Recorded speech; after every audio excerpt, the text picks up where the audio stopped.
Not only is this a museum, and we're going to have the building up, we hope, within the year, it's a living history museum.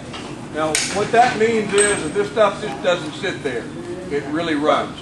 And once a year, during the open house, we bring all this out, and we fire it up, and we run it, and we shoot the cannons, and we have a German vehicle, people who play the part of Germans, that come out, and of course they lose, but it's a great battle, and they know they're going to lose, and what it does is it perpetuates history. And then what we do with that is even more important.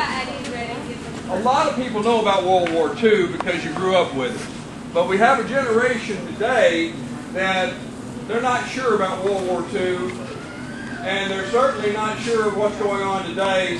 So what we do is we take the trappings of World War II and we say the veterans, we talk about the veterans, and then we include all the veterans and all of our young servicemen and women, because what a lot of people forget when they think about World War II is when we see our veterans and they're getting up in age. I mean, 96 years old and in the 90s. How old are you, sir? 86. You're a youngster, you're 86, you see, but he was one time 18 and 19 and 20 and 21, and that's who fought World War II. And the old man, he said he was 30 to 31 fighting World War II. He was considered a very old man. And so our young people fight our wars. They're 18, 19, 20, and 21 years of age. They're in the prime of their youth. And we owe them a wonderful gratitude for what they do. Today we have an all-volunteer service. People are volunteering to go out and protect us and be engaged in whatever is deemed appropriate or whatever war to go. And we don't glorify war. We glorify the soldiers who have to fight the war in all branches of the service. So the American of the GI is going to take care of talking about all of the servicemen as far back as we can go, all the way up to the present. And the backdropping, because of what the vast amount of the equipment that we have, is World War II. But it will also go through the different wars after that, through Korea and Vietnam and the Gulf Wars, and the present Iraq, Afghanistan war, and if anything we're into anything else afterwards, we'll certainly honor them too. The Bible tells us that there will be wars and rumors of wars until the end of time. So we know we must always have a fighting force capable of defending us. And that's our young people. And will always be our young people, because when you get my age or older, you're past the point that you're going to be an effective fighting man. So we have to use our young people. We're giving up our treasure when we fight a war. And no one who's ever been in combat or battle will tell you that they want to fight a war. They just don't. They want to avoid war. In fact, George Washington said that in time of peace, plan for war, and in time of war, plan for peace. And he was believed that we should have a big standing army with the idea that we should never have to use it. The bigger it was, the less chance we have to using it. And that's preparedness. When these people went to war in World War II, they had an agreement from World War I, the last war, the Great War, the war that was the end of wars. And their training was with wooden rifles and wooden machine guns. They didn't have any ammunition. The stuff that was fired was dated in 1917 and 1918. They had less than a 100,000-man army. And all of a sudden we had to redo and regroup and make an army to go fight on 3 different areas of the war all at the same time. And when we get good leaders, our good leaders see the fallacy of that, and they say, no, you have a strong standing army, you pursue peace as far as you can, but if you have to go to war, the men and women need the best equipment and the best food and things that we could possibly give them so that they will be victorious. And that's why we honor the veterans. That's exactly what we're about, and that's why you see all of this. I think now it's hot. I'm going to entertain any questions. And the last thing we're going to do is we're going to start this up. But it's going to smoke a lot, and it'll probably drive y'all right out. So before I do that, do we have any questions or anything that you want to know or see before we start this up? This will be the final thing we do.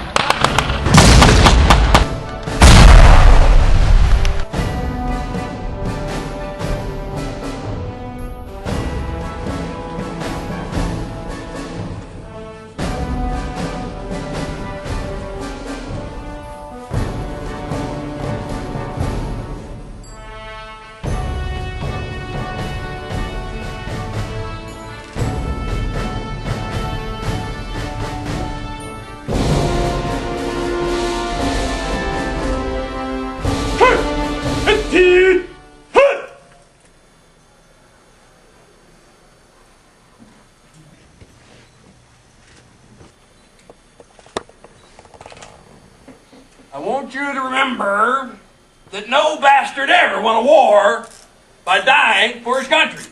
No, he won it by making the other poor dumb bastards die for their country.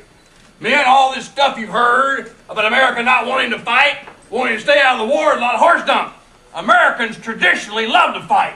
All real Americans love the sting of battle. When you were kids, you all admired the champion marble shooter, the big league boxer, the baseball player who could hit home runs. Americans love a winner and will not tolerate a loser. That is why I wouldn't give a hoot in hell for an American who lost and laughed. Because Americans fight to win all the time. Now, some of you are wondering what you're going to do in the Great World War II. You're going to get out on the fire. I assure you, you're not. Only 2% of people ever get killed.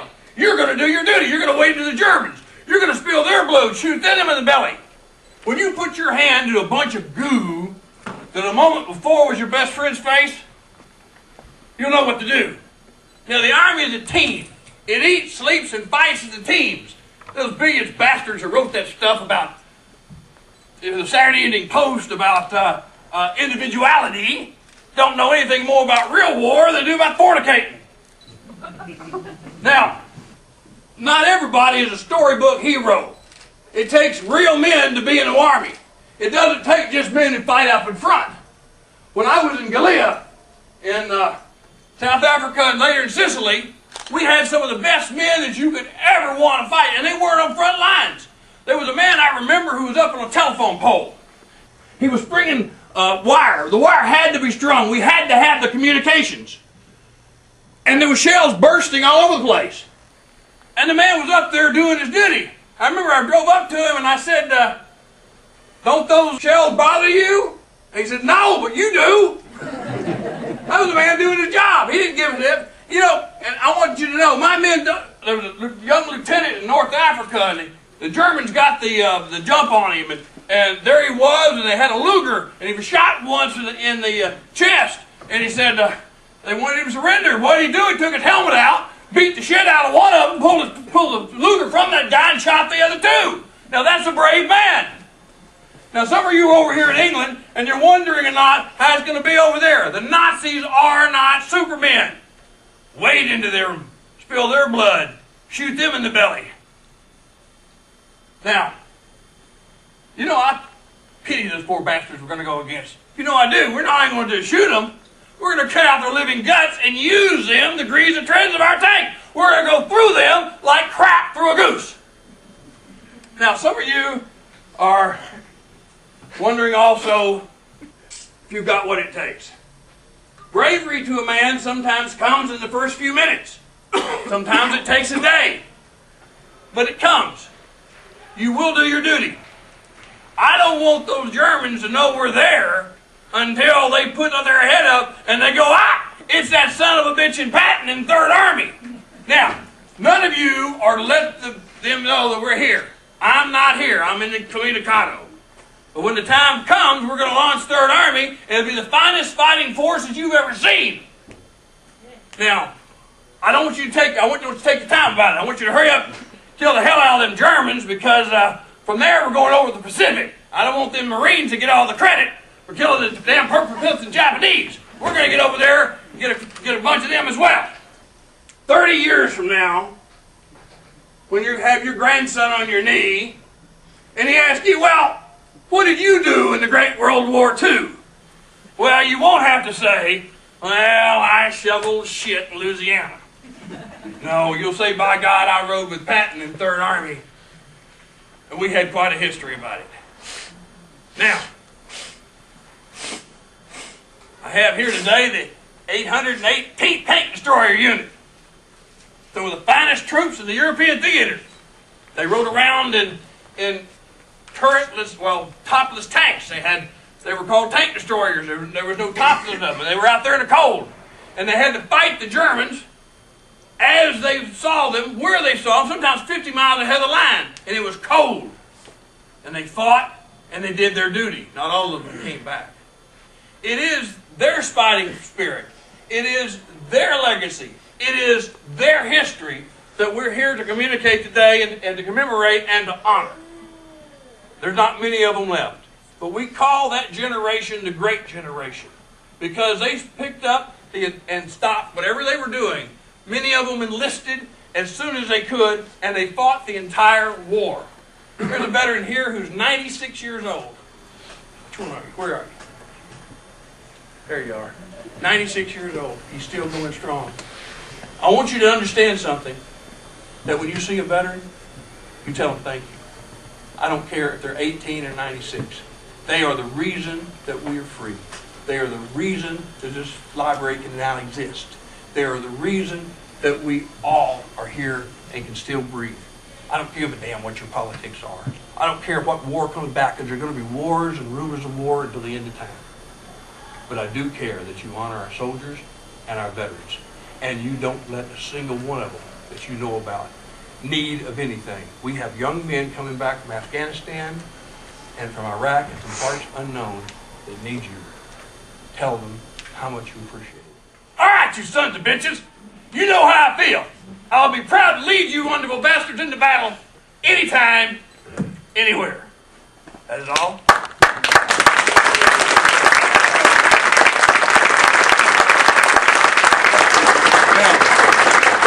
I'll come out of character for a second. This is the Third Army living history. We do this all over the world. The language that Patton used was a bit strong. I toned it down. And the reason he used that language was because there was young men who had never been anywhere other than maybe 50 miles from where they lived. And they were over and they were tired and they were scared, and they'd heard about the German Superman, and they'd heard that they had this fellow named Patton who was quite well known by the time they got to England. And they wondered just what kind of a person he was. Now, Patton knew that the language that he used was salty. He did it on purpose. He figured that if he told it to them down and dirty, that they'd remember it. But there was another thing. He also knew he was a little bit of a celebrity, and to use that kind of language in public was not done. It's done today.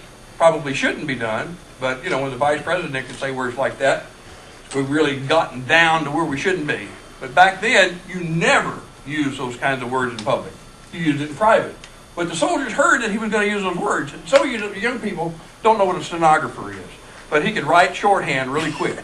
And so the soldiers knew that they were going to hear the speech, and it was extemporaneous. Every single speech was a little bit different. And they knew he was going to use a lot of GDs and Fs and shits and dams and stuff like that. And that just wasn't done, especially by a commanding general. So they would have this guy write out all this stuff, and then as soon as they could, they'd go over to somebody who had a typewriter, and they'd type it out, and they would trade these speeches much like you would trade baseball cards. And they said, oh, you hear what the old man said about this? And they knew that this commanding general would command. And they knew he was a fighting, winning commanding general. He is probably the most controversial general in World War II. You can argue about what he should have said or should have done or didn't do or could have done. One thing you can't do is argue about his ability to fight in the field. He is probably the finest field commander America ever has put in the field. And the only reason, and he would have told you if he was here, that he was considered that is because he had the finest troops in the world to command. And every time he got a medal or an award, he would say, I did not earn this medal or this award, those troops did. Those people out there did. He made sure he visited them, he made sure he awarded them, and he made sure that they got the credit after the war. And in his book, War as I Knew It, all the way through there, he tells you just those very same things. So, if you are not a veteran here today, and you're just here, I want you to stand up, and the rest of the veterans will sit, and we're going to give you a hand. Come on.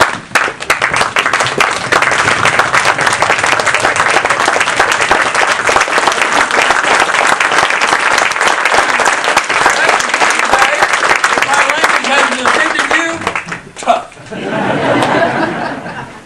And I'll be here to answer questions, and y'all are dismissed.